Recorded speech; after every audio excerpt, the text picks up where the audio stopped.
Mohammed for honoring Voice of Independent Oromia by making time to be the first guest on our special program in English. I want to thank you on behalf of our listeners. Thank you very much, Dame. It's an honor for me to be among the first on this program. Genocide is such a loaded word, and there's another related term, ethnic cleansing. The two terms are being thrown around a lot in Ethiopia. Claims and counterclaims are coming out.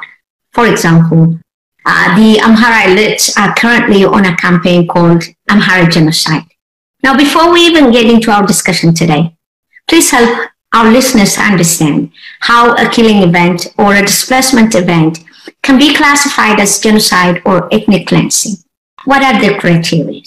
How do the two terms relate to each other? And what are the differences and the similarities between the two terms? These are all really good, timely, relevant questions. You are right. Genocide is highly loaded. In fact, in the case of Ethiopia, I think it is a term which is greatly abused. Generally, genocide is defined as a deliberate, I want you to underline this, as a deliberate, coordinated plan to destroy a people. It may be an ethnic group. It may be a religious group. It may be a national group. It may even be a racial group. There are two extremely important concepts that are involved in genocide, which is part of the crime of genocide. The first one is intent. Genocide is not something that happens on the spur of a moment. Because someone is angry with his neighbor, killing the neighbor is not a genocide. It is just an act of killing. It may be a group of people killing others. That is really not a genocide. The Convention for Prevention actually says any of the following acts committed with intent to destroy in whole or in part a national, ethnical, racial or religious group is a genocide. And it has, acts of genocide has many aspects. I'll mention only a few. I see. Killing members of a group. I'll elaborate on this one. Causing serious bodily or mental harm to members of the group. Deliberately inflicting on the group conditions of life calculated to bring about its physical destruction in whole or in part. I could give you what is going on currently, actually, an example of that. You know, these acts that I have mentioned, that I have said, includes killing a particular group and causing serious body harm, includes inflicting traumas on members of the group through widespread torture, rape, sexual violence, forced, coerced use of drugs, or even mutilating population, like cutting arms, legs, or cutting breasts, deliberately inflicting conditions of life calculated to destroy groups, include deliberate deprivation of resources, destroying crops needed for group survival, such as clean water, food, clothing, shelter, medical services. Deprivation of the means to sustain life can be imposed through confiscation or harvest or blockade. Why do I repeat this? This is what is precisely happening in Tigray now. Remember, the war it started on November 3rd before crops were harvested. And that crop was never harvested. It was destroyed either by the Ethiopian or mainly by the Eritrean forces. And the Eritrean forces currently block aid that came from outside to save the Tigrayan lives. That is a crime. The attempt to deprive people from food, basically subjecting them to cruel deaths. Dying by hunger is a horrible punishment. It is slow, extremely excruciating death that really comes through hunger. And now they say almost every day, a number of people, sometimes they say up to 100 people are killed off death. The American Secretary of State said, what happened in Western Tigray is ethnic cleansing. I will come to that point. And what is happening in Tigray, even Genocide Watch, you can Google and then see it, clearly describes the condition in Tigray as a genocide. Professor Mohammed, if I may interrupt you for a minute or a second here, what happened in Tigray, especially in terms of preventing harvest during harvest time, that the world actually came to know or hear or see because of the conventional war that the Ethiopian government engaged in with the Tigray region, has been happening in Oromia for almost the last 3 years. In some parts of Oromia, government troops were and still are preventing farmers from harvesting and even farming, which is also resulting in human-made or man-made famine at the moment. But it is only underreported because it is underreported, and that's why the world is not talking about it. Would you like to highlight on that as well? Yes, absolutely. In fact, since August or September 2018, yes. Western Oromia, the region of Walaga, a greater part was under military command post, state of emergency, which was later extended to Guji and Boranado. Today, 10 zones of Oromia under military command, state of emergency, basically, when the soldiers can do anything they like. They can destroy crops, they can burn houses, they burn people, men, women, and children with their houses. Not only burned men, children, and women, the soldiers were dancing while people were tortured to death with their houses. And under these command posts, young men are killed, and then their head cut, their hands cut, their legs, which is a crime against humanity. And then what is left is thrown in the forest to be food for hyenas. These are all crime against humanity.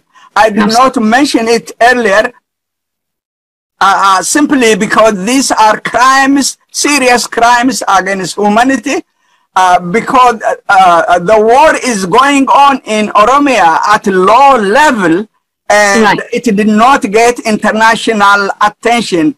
If there is a media, remember in Western Oromia, for 4 months, as Colonel Abiy himself said, there was no telephone, no electricity, no internet for 4 months, during which people were really subjected to all kinds of tragedies. As you mentioned, they never allowed people to harvest, to plant, go to the market to buy or to sell. Essentially, the economy of the region of Walaga has been devastated. It has really been devastated. Something that never happened even during the time of the creation of the empire by Menelik, by King Menelik. There was not a time then when a daughter was raped in front of her parents, when a wife is raped in front of her husband. Only now, when young men and girls are killed in front of their parents. Yes. This is what is taking place in Oromia in many areas. Last month alone, in the last 4 weeks, 60, this is a documented, recorded with the names, with the dates, 60 Kairos, these young men, were taken from prison in different parts of Oromia. They were executed and their body were thrown into the forest. These were prisoners under the control of the government, which is a crime against humanity. They were taken out during the night, executed, and then thrown to be food for hyenas. This is in reality what is happening under the regime of Colonel Abiy, who has openly promised that he will dismantle Oromo nationalism, meaning he will destroy Oromo people. Essentially, what he said is he will destroy. Not long ago, remember during the demonstration in the Amhara region, they were chanting Oromuma Yudam, meaning Oromoness has to be destroyed. This is the intention. This is the intention. And we have to keep that in mind. It is not a genocide, but if this is carried out, it becomes a genocide. Definitely, the attempt to remember, crime of genocide involves one, intent, secondly, action. And because the second part is missing, that is why I am not at liberty to call it genocide. Definitely, it is mass killing that is going on in Oromia, in different parts of Oromia. Ethnic cleansing and genocide are not one and the same. Generally, ethnic cleansing is defined as an attempt to get rid of undesirable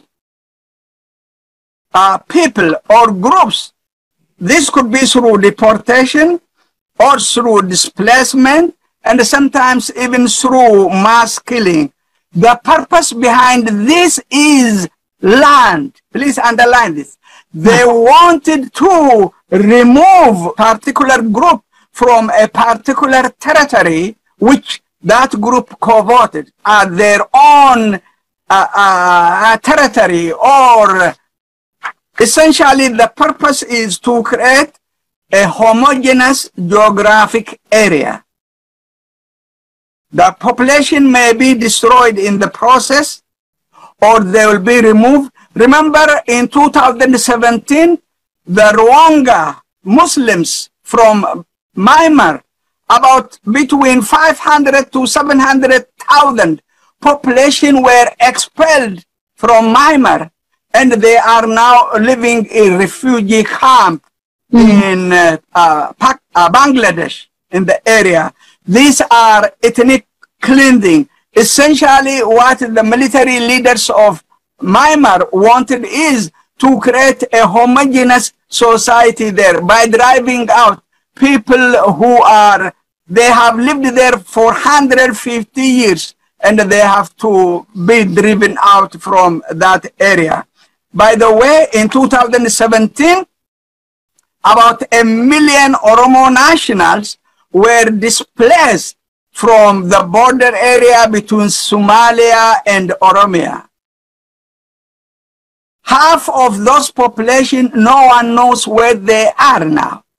A crime of ethnic cleansing was committed definitely in 2017 against the Oromo, especially who lived in the border area, and about 150,000 Oromo nationals who had lived in different towns, cities in Somalia regional state. All their property were confiscated and they were driven out of Somalia regional state with the clothes they had on their body. That was ethnic cleansing, essentially, that was committed against the Oromo.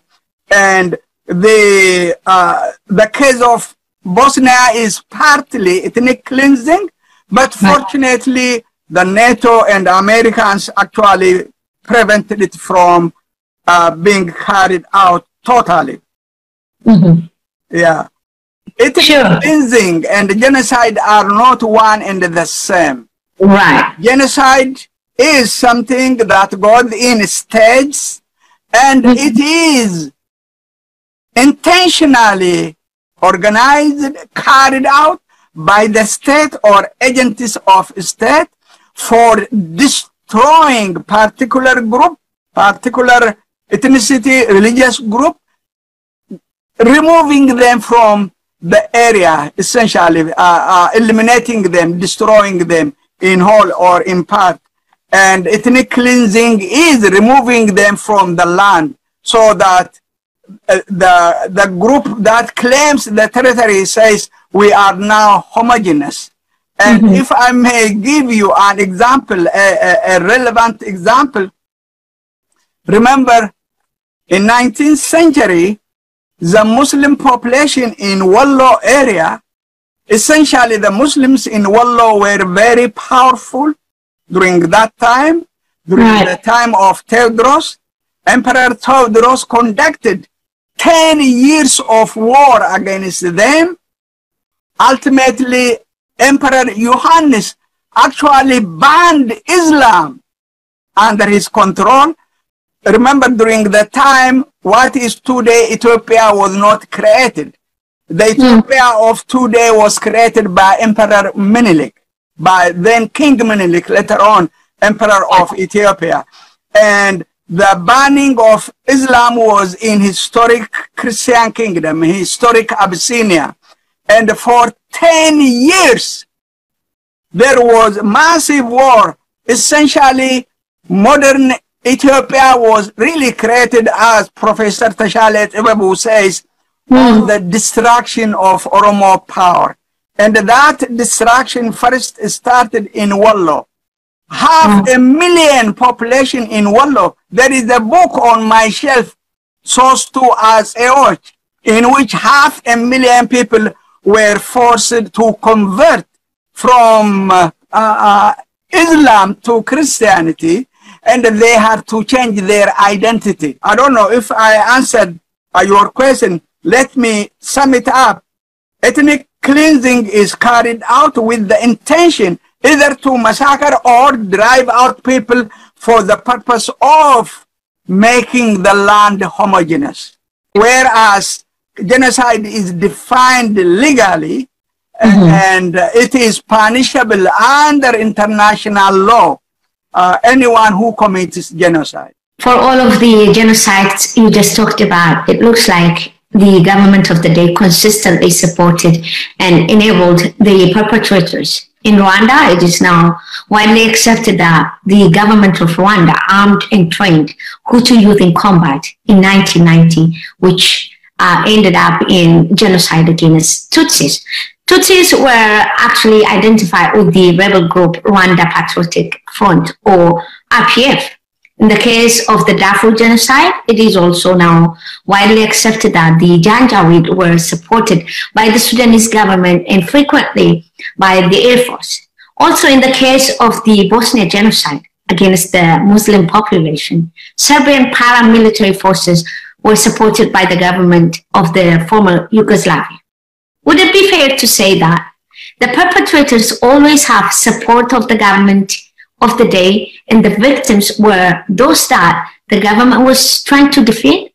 I mean, in other words, could you actually commit a genocide without assistance from the government of the day? Not really. An organized body, a group that is well organized, that has military force, police force, can commit genocide, but genocide is always planned, deliberate, and carried out. It is the state that usually, state or agents of the state, that carries out genocide. Remember, it is not without reason I said in human history there were many genocides that were committed. Most of those were genocide committed in the process of formation of empires or expansion of states that were committed. In Rwanda, it is greatly complicated, but what is clear is there are two people in Rwanda. Both speak the same language. Please underline this. And they are Bantu language speakers. The majority, about 85%, are the Hutus. The minorities are the Tutsis. Traditionally, the Tutsis were pastoral group. Remember, because of their cultural background, nomadic people are generally warriors. They have to protect their cattle from raiders and so on. During the European scramble for Africa, East Africa was given to Germany. What is today Tanzania, Rwanda, and Burundi was given to Germany. During the First World War, the Germans were defeated and their colonies were partitioned, divided. The British took Tanzania, which was then Tanganyika, and Rwanda and Burundi were given to Belgium. Just underline this. The Germans started recruiting the Tutsis, the minority, into their bureaucracy, into their military, into their police. And the Belgians continued with that tradition. In 1960, when Rwanda became independent, Burundi became independent, essentially it was the Tutsi minority in both states who inherited the state power. The majority, Hutus, were excluded, essentially, in many ways. In fact, this is not related to that, but there is now in 2 weeks or 3 weeks, there will be an election in Ethiopia in which the entire independent Oromo voice is eliminated.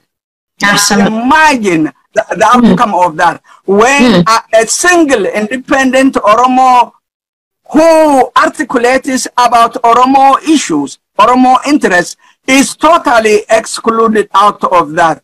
Without knowing or deliberately, Colonel Abiy is creating a condition to that, that kind of things. When the political voice of people is utterly silenced, the result is always very dangerous. Let me return to that. And conflict continued from 1960 all the way to 1994. And then in 1994, it really reached its head. And the Hutus, at the time, the president was the Hutu president. And there was a liberation movement by the Tutsis that had the support from Uganda, from the neighboring country of Uganda. And the plane in which the Hutu president was flying was shot down. That really became the signal for the genocide that was carried out. Long before that, Hutu activists, the radio program, they started depicting the Tutsis as cockroach. Remember, genocide always involved dehumanization, removing the individual from the plane of humanity to something else. In almost 100 days, over 800,000, the estimate is between 800 to 1 million people were slaughtered in Rwanda. Most of them were the Tutsis. There were also significant number of Hutus who were killed because they were not strongly Hutus. In an environment of polarization, human beings are transformed into something else, dangerous killers, that kind of things. In terms of before the genocide in Darfur, let me mention the Bosnian genocide of 1995. Remember, Bosnia and Herzegovina became independent in 1992. the Serb nationalists really wanted to inherit former Yugoslavia that dissolved, earlier, and they conducted extensive attack on Muslim population in Bosnia, and that genocide was brought to an end by NATO bombing as well as by sustained American bombing, and that came to an end. In terms of Darfur in the Sudan, it was carried out by al-Bashir, who is now to be brought to International Criminal Court because he is condemned for causing that. And what al-Bashir and his government really did was to arm nomads known as Janjaweed because they wanted deniability, and the Janjaweed carried out, they were generally described as evil men on horseback, and they were given guns, artillery, all kinds of things, and thousands of Darfurians, people who were Muslim long before most of the Sudanese were converted to Islam, were slaughtered. And ultimately, it was only in 2008 when it started subsidizing, and individuals who were responsible for causing that crime, trust me, they are now in prison in the Sudan. They will be brought to international court. And those who are committing crime against humanity in Ethiopia, trust me, one day they will be brought to international court. Now, let's come back to Ethiopia. The Amhara are demonstrating across the country against what they call genocide against the Amhara, especially Oromia and Benishangul Gumuz. In Ethiopia, it is the Amhara that have the support of the government. They wage war against Tigray with the government of Ethiopia. They massacre Oromos in Wollo. They conduct mass killings of Metacal against the Gumuz people. The government of Ethiopia looks the other way or provides support to them. It is also working to dismantle the multinational federal order, which the Amhara disliked so much because it did away with their hegemony to some extent. In other words, the government of Ethiopia supports Amharas or Amhara-elites. How can anyone conduct genocide or ethnic cleansing against them? Is this a case of the perpetrator playing the victim card?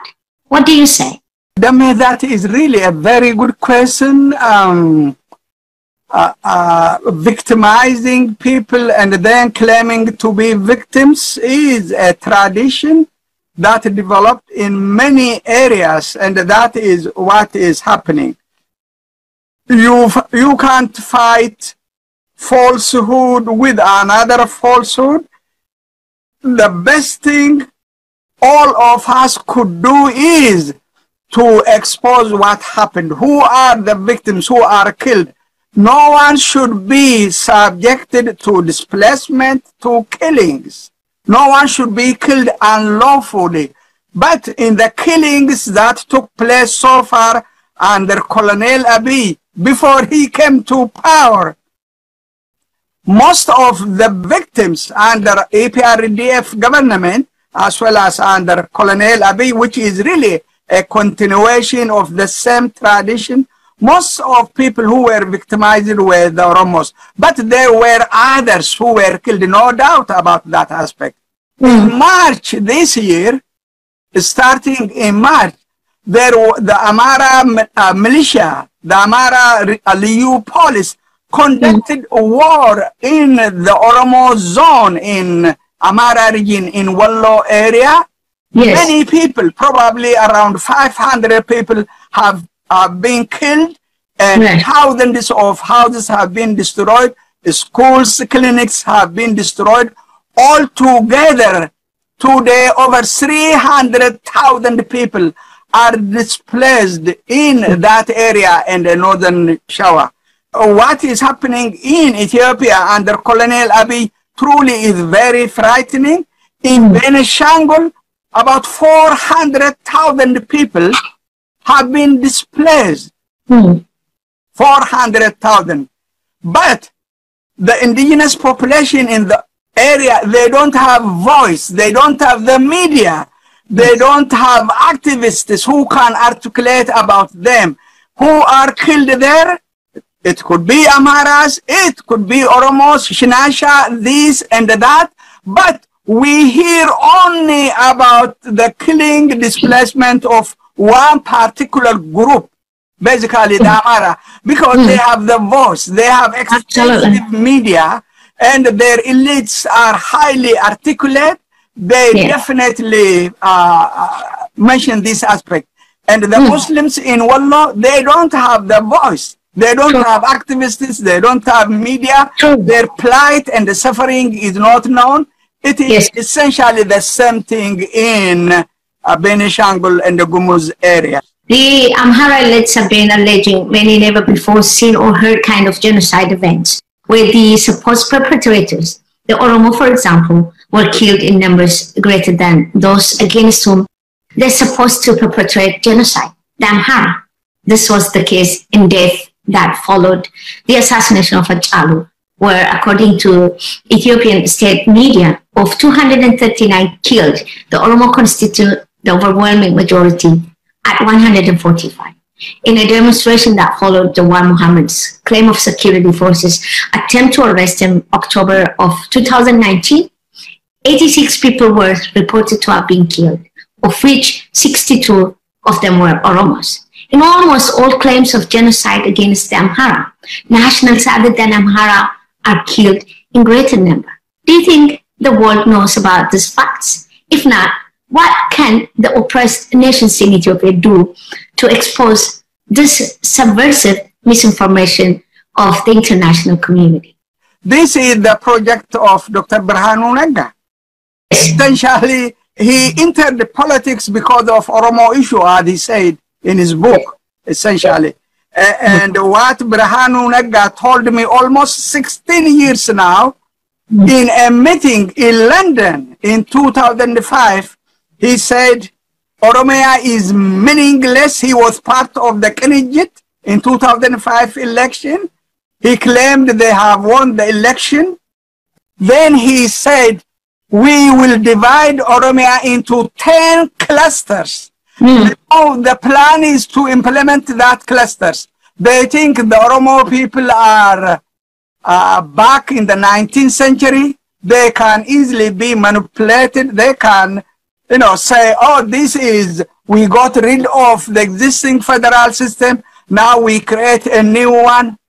The option the Oromo people have is to establish their own independent state. If the existing federalism is destroyed, there is no reason whatsoever why the Oromo remain within Ethiopia. Absolutely no. Because in the land where you constitute the significant majority, you can't rule yourself.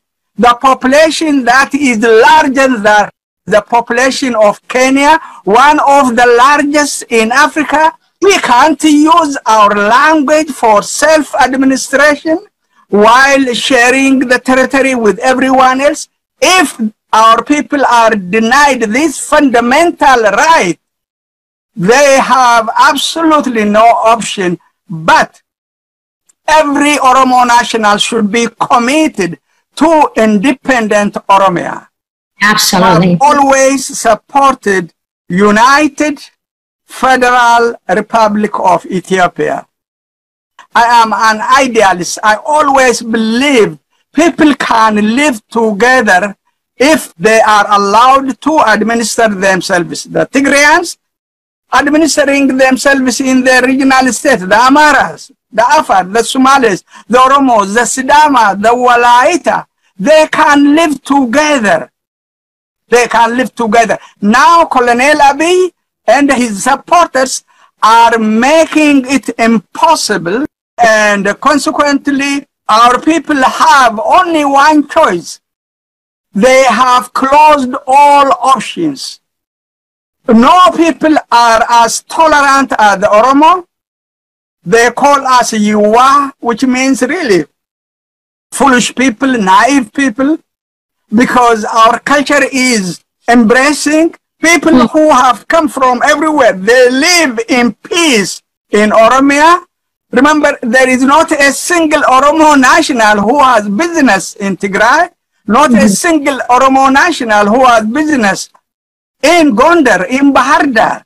In Amhara region, right? Yes. Whereas there are millions of Amharas living in Oromia. Yes, yes.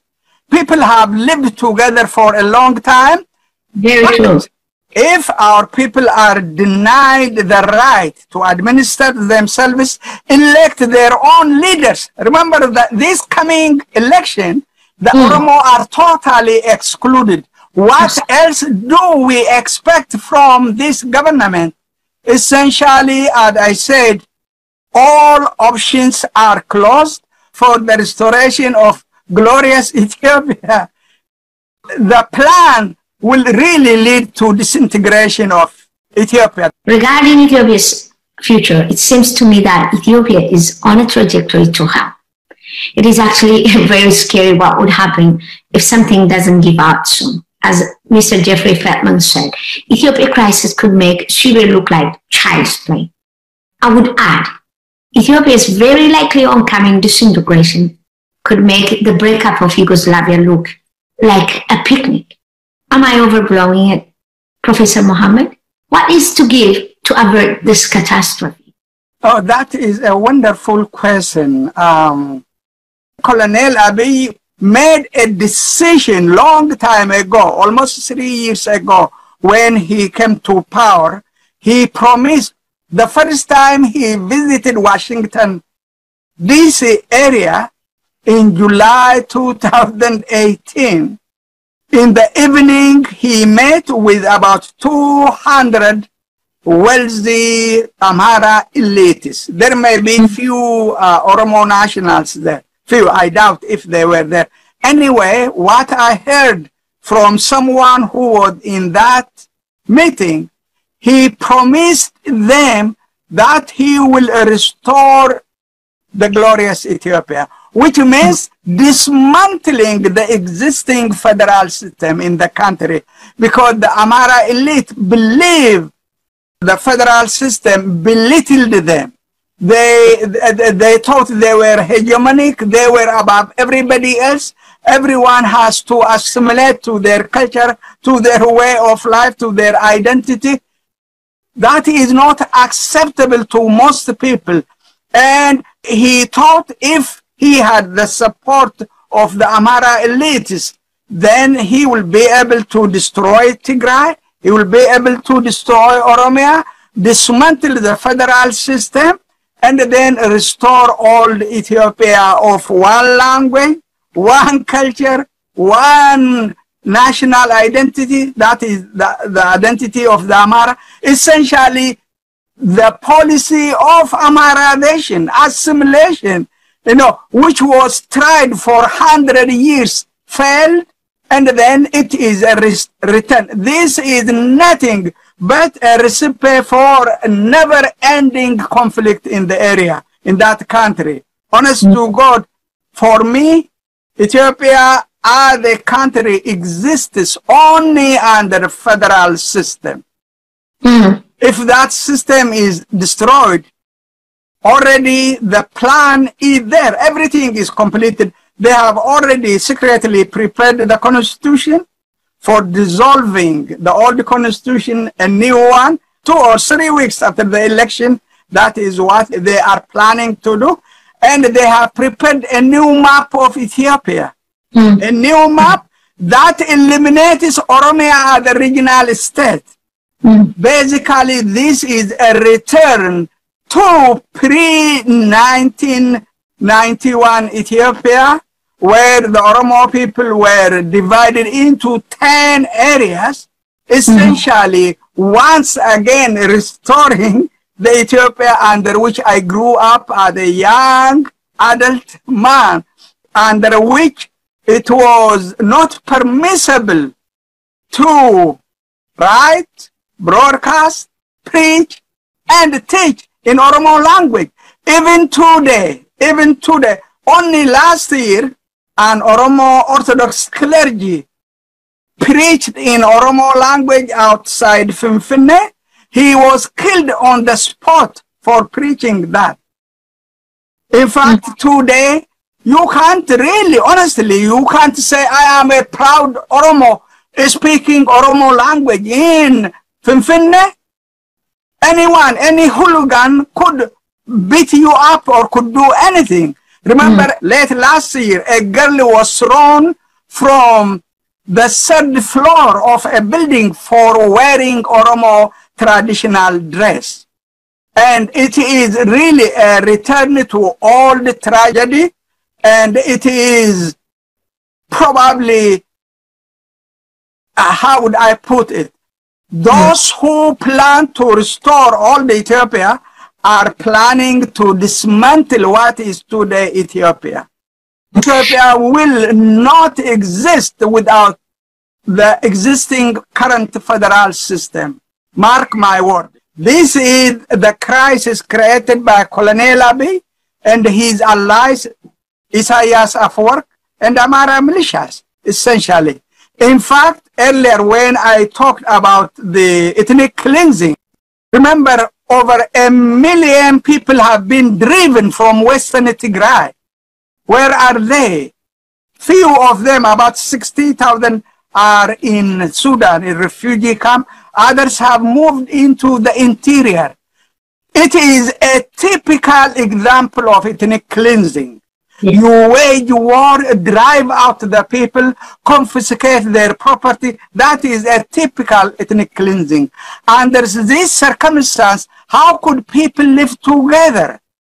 And now Colonel Abiy and Isaias are basically doing the same thing in Oromia, inflicting terrible tragedy on the Oromo population. I think if there is reason, common sense, the disintegration of the country can be avoided. But as things march on, this election and then dissolving, trust me, it is only a matter of time before the whole thing collapses, which will be a great tragedy for everyone. No one will benefit from the collapse of the country of 110, 150 million people. Remember, refugees will flood into the Sudan, Somalia, Kenya, and then across. Once again, our people will become food for fish, either in the Red Sea or in the Mediterranean. It is a tragedy that is coming, unavoidable tragedy. It is a tragedy solely created by Colonel Abiy and Isaias Afwerki. Mark my words, a day will come when they will answer for this. Definitely when they will come. For the blood of so many people, the blood they shed, the destruction they implemented in Tigray, the destruction they are now carrying out in different areas of Oromia. Time will change everything. Time will come. And the way things are moving, you know, the major, honest to God, I don't think Colonel Abiy is a normal human being. They say he has mental issue, a very serious one. He wanted to quickly become a prime minister. He just wanted to, he can't be the king because there is someone who claims legitimacy to that. No one will really make him the seventh king. And all what he wants is to be the prime minister. And it is already rumored Dr. Birhanu Nagga will be the foreign minister. They have already divided power on paper, but we will see what that will lead to.